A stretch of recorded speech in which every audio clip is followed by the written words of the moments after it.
Bonjour à tous et bienvenue dans ce nouvel épisode de Quoi de neuf à Madagascar 261. Alors quoi de neuf? Eh bien là on se prépare pour un circuit avec Jean-Marc dont je vous parlerai un peu plus en détail plus tard. Je suis actuellement en PEF là. Les dernières vidéos parues sur la chaîne se passaient à Ampef, où nous sommes actuellement donc, sur la route d'Antsirabe. C'était un 56 minutes qui se terminait dans la campagne de propagande de la fin d'année 2024,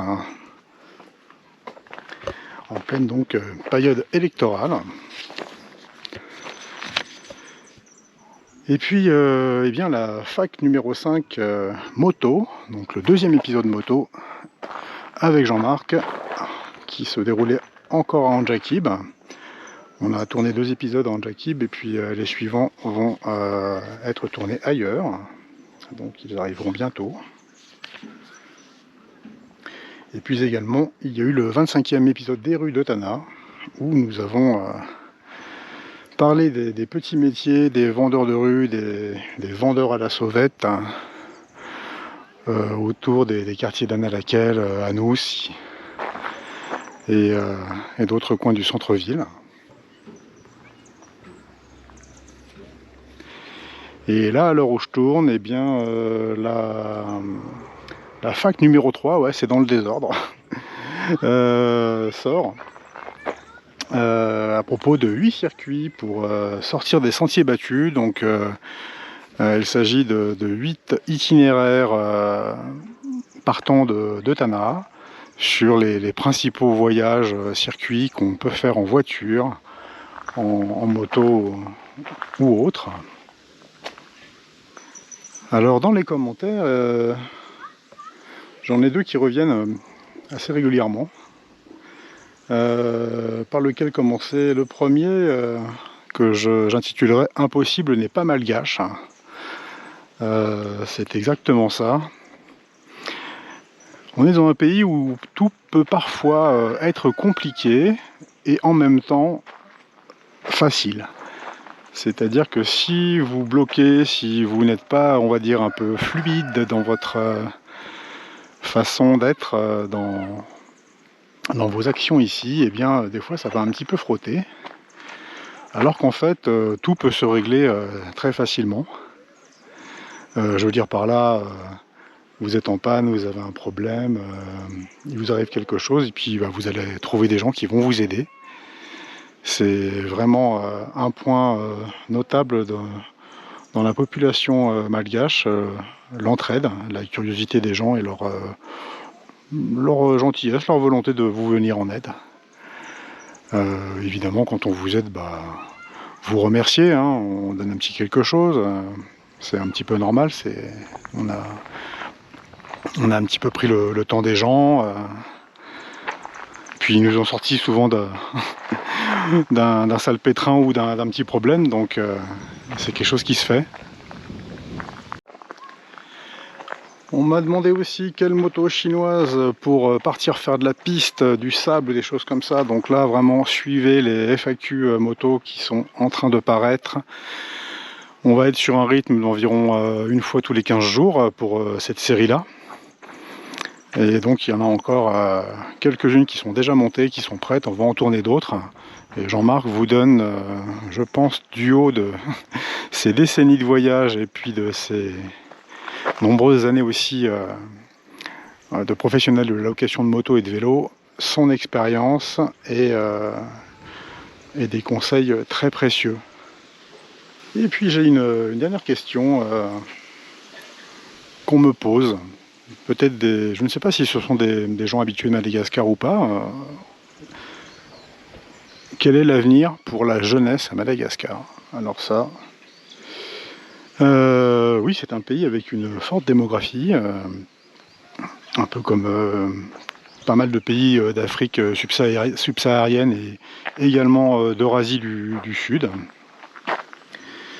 Faut savoir qu'actuellement, oui, le monde compte 8 milliards d'individus, mais c'est une tendance qui, dans quelques décennies, va s'inverser.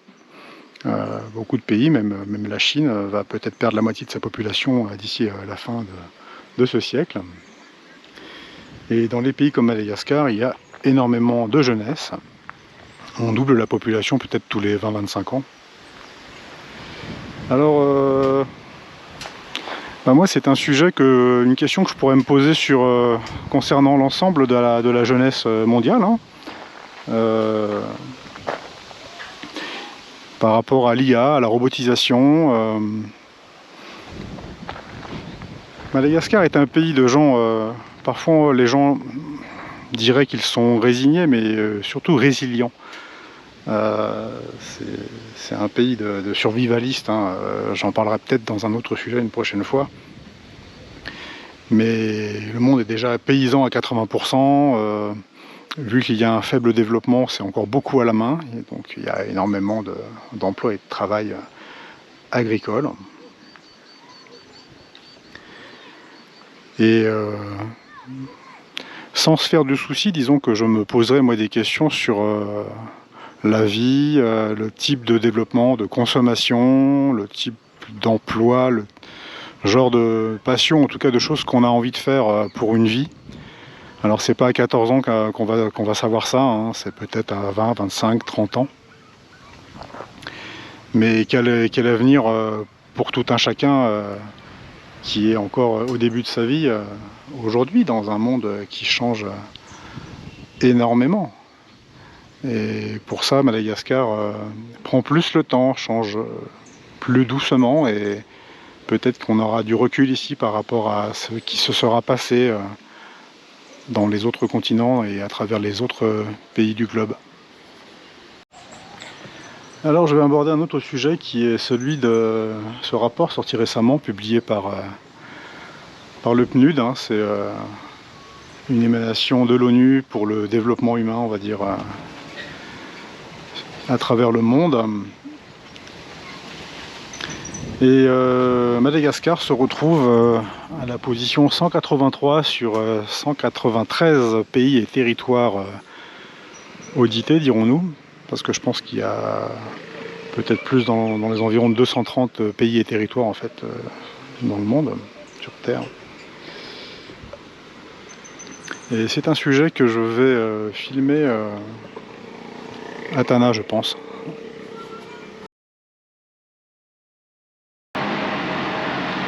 Alors l'indice de développement humain 2025 est paru.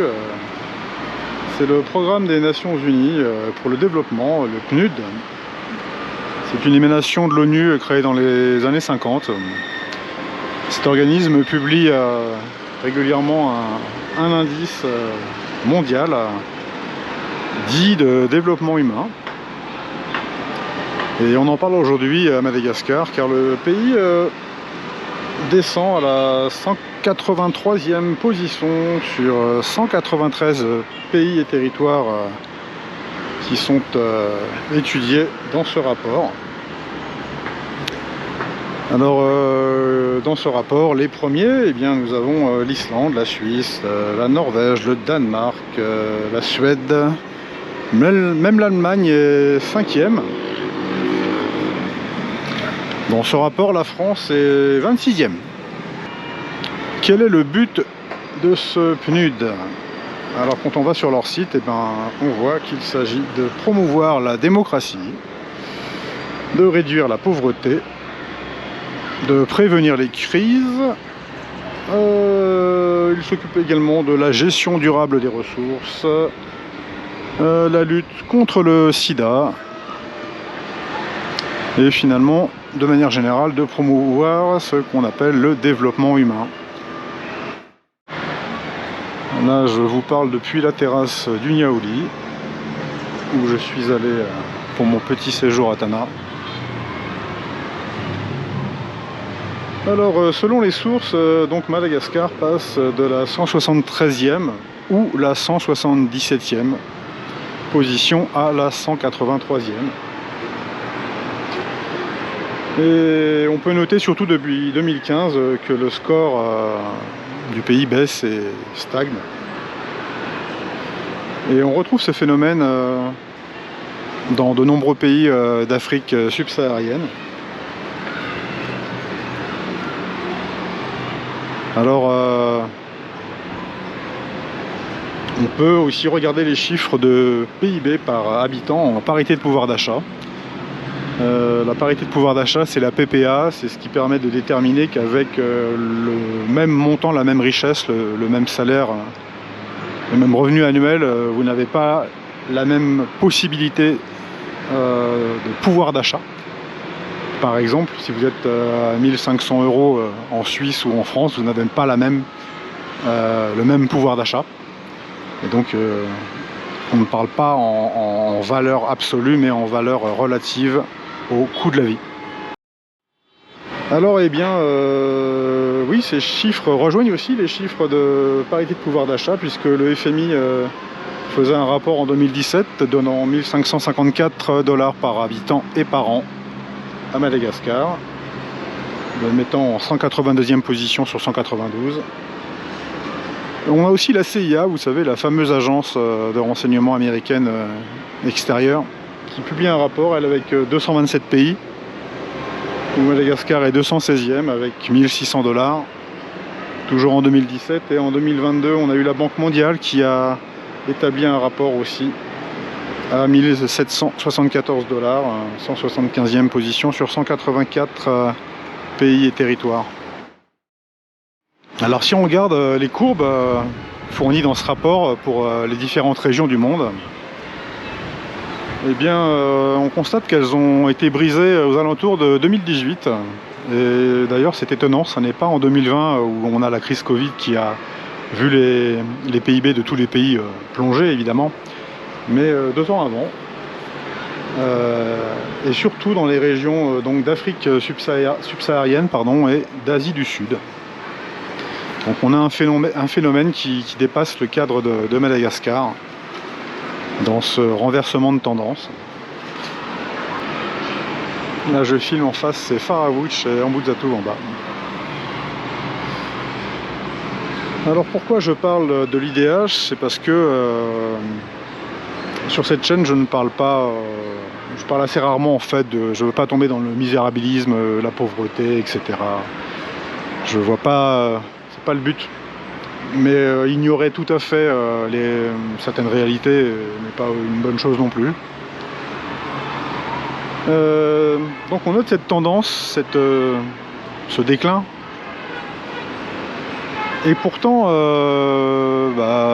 d'aucuns noteront que le pays dispose de ressources, que le pays vit dans une certaine entente civile, il n'y a pas de guerre civile, il n'y a pas de problème entre les différents groupes culturels, entre les ethnies, entre les régions.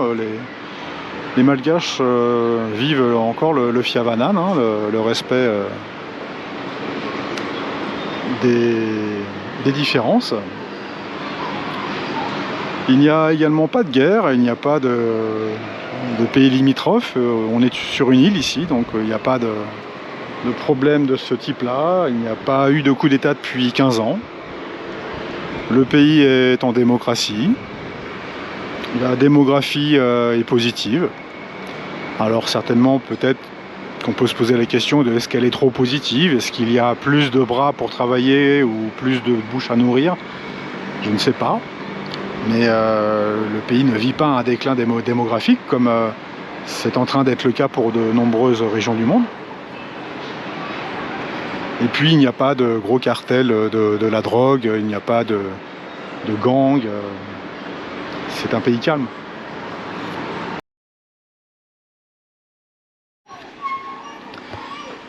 Concernant les vidéos à venir prochainement, il y aura la FAQ numéro 6, le 3e épisode des conseils voyage et moto avec Jean-Marc de Randoré de Madagascar. Vous verrez que ça se passera donc sur la route d'un circuit qu'on a fait le mois dernier, et ceux qui suivent les autres vidéos ont peut-être déjà deviné où nous sommes allés les tourner.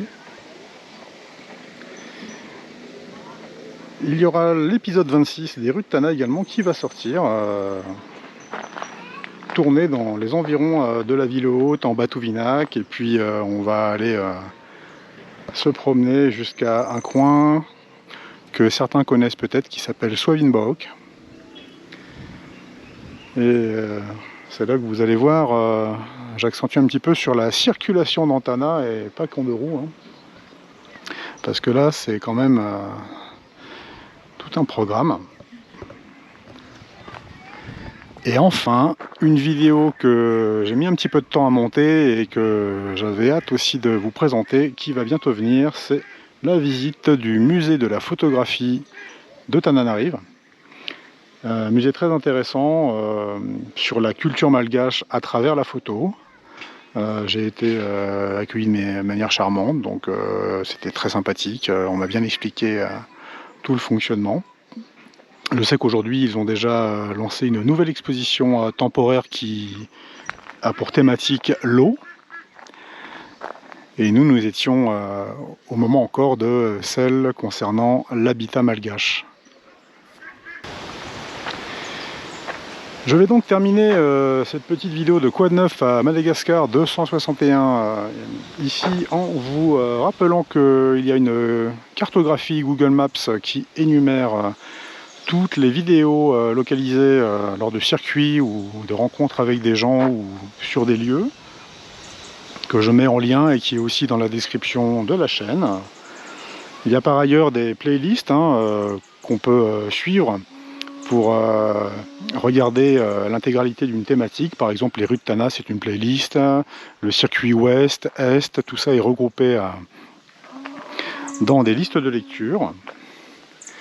J'ai aussi noté qu'en fait, parmi les gens qui suivent la chaîne, eh bien, il y a quasiment 80% de gens qui sont des spectateurs réguliers mais qui ne sont pas encore inscrits.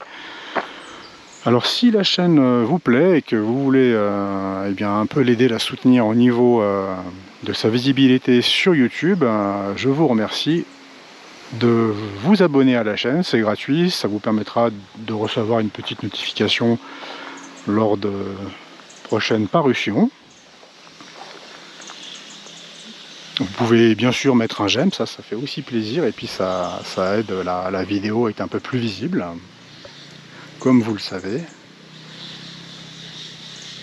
Je profite de ce petit moment également pour remercier deux nouveaux membres payants. Ça c'est une possibilité qu'ont les gens de me remercier par un petit abonnement. Il s'agit d'Isabelle et de Jérôme, donc merci à vous deux, c'est sympa, ça me fait plaisir. Je ne pensais pas que en fait il y ait des gens qui choisissent, sans que j'en parle trop, de soutenir la chaîne. Merci beaucoup. Alors bien j'attends vos commentaires concernant les sujets abordés dans cette vidéo. Et puis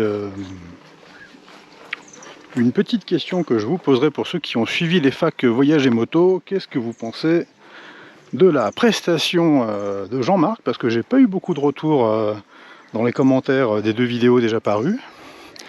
Et moi je suis très content de l'avoir invité pour partager avec nous vraiment des retours d'expérience, et je pense que ce qu'il vous dit est très très pertinent. Donc voilà votre avis sur Jean-Marc avec Madagascar 261. Et je vous dis à la prochaine, à bientôt.